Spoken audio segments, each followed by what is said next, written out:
In many ways this was what Mauricio Pellegrino had been building up to for a number of weeks. As frustrating as it has been for Southampton supporters to go 2 months without a home victory, there had been an identity at least to the way they had been playing.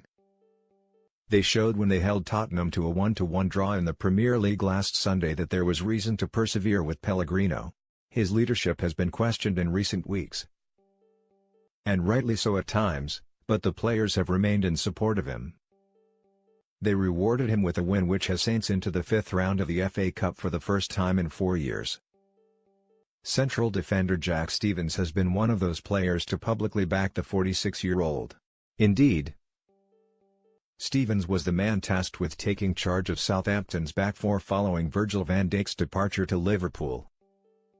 How satisfying it must have felt for Pellegrino when he watched Stephens score from close range inside 4 minutes after Shane Long's initial shot had been saved by Watford goalkeeper Orestes Karnezis.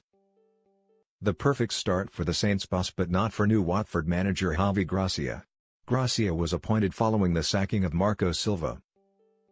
Southampton, 4-2-3-1, McCarthy, Cedric, Stephens, Hote, Bertrand, Piatforty, Romeu, Davis, Hojbjerg, Buffel, Yoshida 67. Tadic, Long subs not used, Forster, Carrillo, Ward-Prowse, Lemina, Gabbiadini booked, Cedric goals, Stephens for manager, Mauricio Pellegrino Watford, 4-2-3-1, Karnezis. Janmot, Sinclair 74, Mariappa, Cabasel, Holbas, Watson, Capu, Okaka 46, Richarlison, Carrillo, Pereira 57, Ducor. Gray subs not used, Pradl, Success, Ziegler. Bachmann booked, Watson goals, none manager, Javi Gracia referee, Robert Medley attendance, 25,195 match zone. He had talked a good game in the build-up, which almost lured you into believing he would arrive at St. Mary's with a plan to pin Saints back with the creative flair that Richarlison and Abdoulaye Doucouré can provide. Indeed, it is difficult to be too critical given this was his first game in charge, but the lack of accountability, particularly at the back, is an issue that needs addressing fairly swiftly. Southampton nearly extended their lead to 2 when Long broke forward on the left side and played a dangerous ball, which Karnezis left, but Cedric Soares couldn't stretch far enough to score at the far post. After 15 minutes, it became obvious that Southampton's main outball would be to the right to full-back Cedric.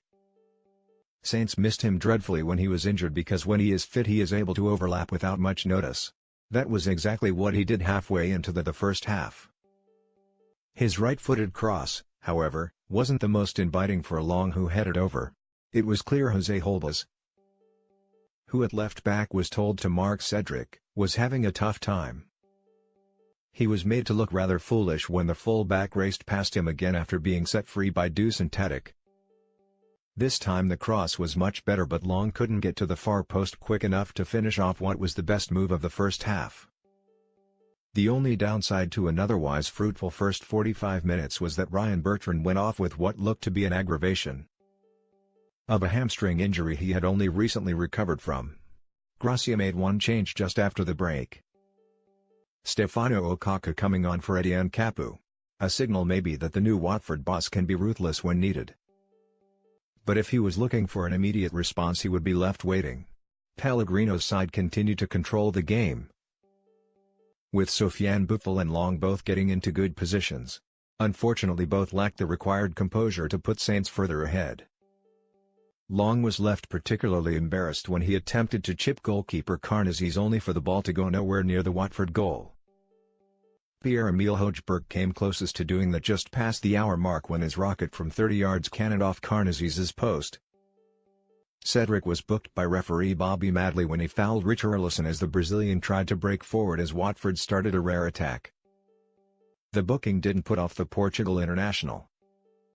He was the only one to react when Pierre-Emile Hojbjerg played in a cross from deep, but thankfully for Watford's defence the timing off his run was marginally off and he missed the ball. He certainly came closer to scoring than Watford substitute Jerome Sinclair, minutes after coming on for Daryl Janmot. Sinclair somehow managed to find the touchline on the far side with a hopeless effort outside the Southampton box. With just under 10 minutes remaining, Pellegrino gave new £19 million signing Guido Carrillo a chance to introduce himself to the Southampton fans. There wasn't much he could do other than support Long in attack. He may well get more of a chance against Brighton in the Premier League on Wednesday night. Christian Cabasel's header nearly earned Watford a replay, but the fact it dropped just wide of Alex McCarthy's goal was probably justified. In no way would that have been deserved. For Pellegrino, this was a big relief. For Gracia,